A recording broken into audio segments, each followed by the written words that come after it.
Okay, so been a lot of talk on the forums here on how to change the Hyfaxes on the Nitros, and it seems like some guys have no problem with it and other guys struggle with it. I too had to change my Hyfaxes for the first time. I got 2,100 miles out of the first set, so I think I did pretty well with them, but I was concerned on how to change them, and this whole using the reverse method, I was concerned about how that was going to work, so that's the method that I'm going to use today, is sliding the Hyfaxes out the back of the sled and using the reverse method to get them off. So hopefully this will be an instructional video that will help you guys out quite a bit. My sled is an 08 Nytro FX, so just the regular short track. So first order of business is getting the sled elevated in the rear. In the air, you need to loosen the rear bolts here. There's just a nut on this side, and the actual bolt is on this side. So by loosening that, that allows this whole assembly to slide forward and backwards. And once you do that, you go to the back of your track here, and you can rotate the track by hand to see it. But there are the track adjustments right there. And the size bolt I'll have to look up for you, but I believe it was a 14 millimeter. I rotated mine 5 full rotations to make this loose enough to the point that I can get to the slides of the Hyfax. I already did the one side, trial and error. This is my first, in case you guys have never seen worn sliders before. Here's my worn Hyfaxes I took off, and you can see they were, pretty well down nothing compared to, here's a section of new piece.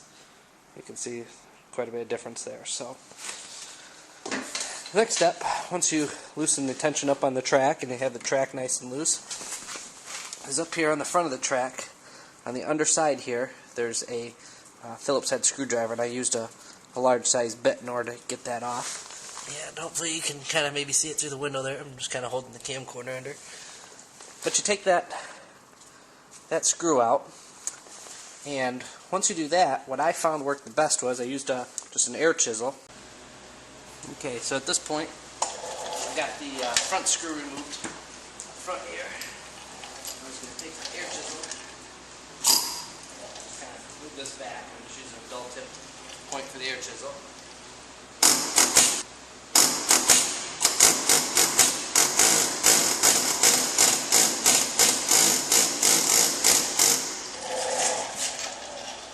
Moving back, and got it just about to the window.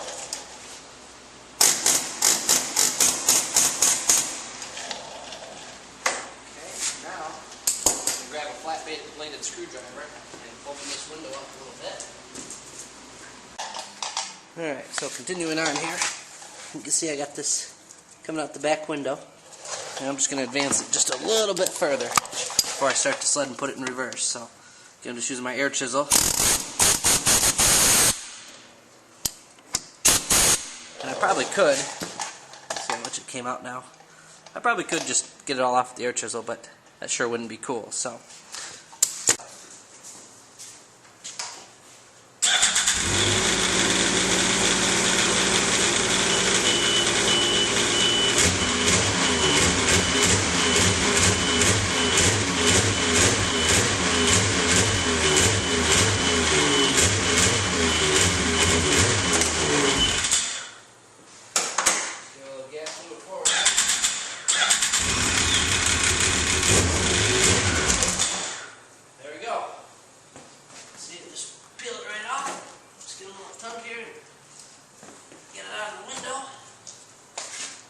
that's how you take your Hyfaxes off quickly. Okay, so now as far as reinstalling the Hyfaxes, I've cut them to the right length, and I just put some lubricant on the rails themselves, on the inside of the track here, just to help them slide on easier. And this process is about as easy as taking them off, but how it works best is to turn these sideways and kind of shove them in the window here, and then turn them the correct way once you get them through the window.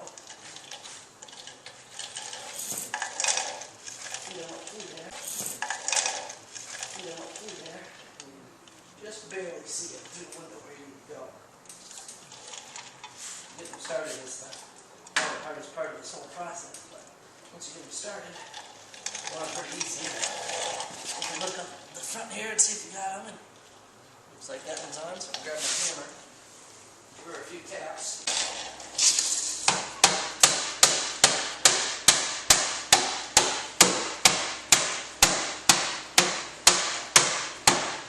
Once I get there, I take my spare piece of material.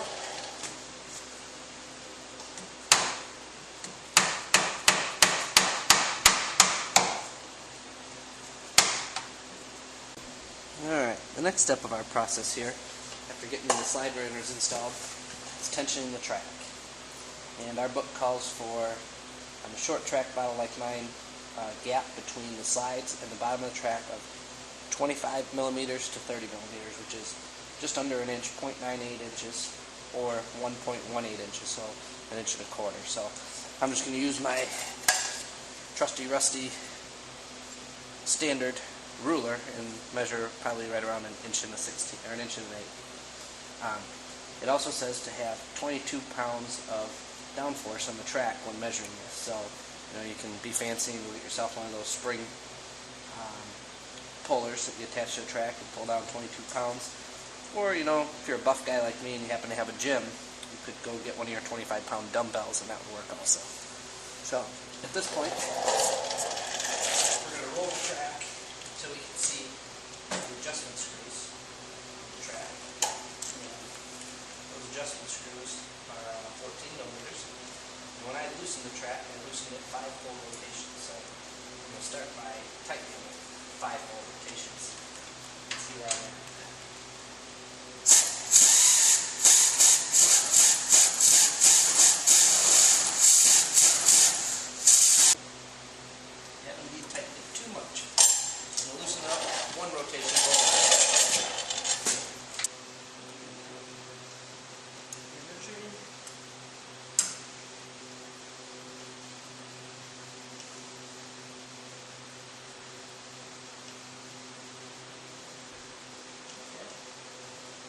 Good. So our next step of this process is to make sure that our slides here run between the lugs on the track, on the inside here.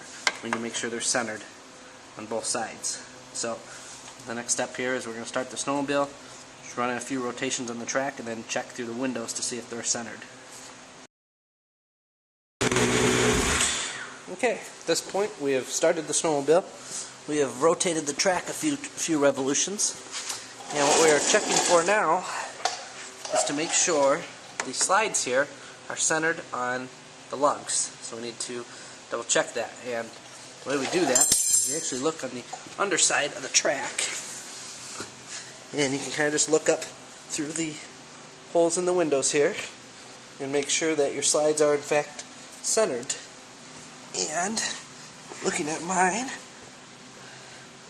it does appear that they are in fact centered. I can't see any light through on either side of the window when I look directly under each side. So that is the correct method for tensioning your track and checking the equal tension on both sides.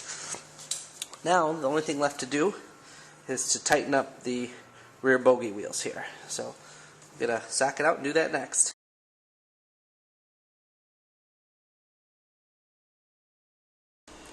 Okay, the last and final step here, changing our sliders. We need to tighten the rear axle nut here. The spec in our book calls for 54 foot-pounds back. So 54 foot-pounds.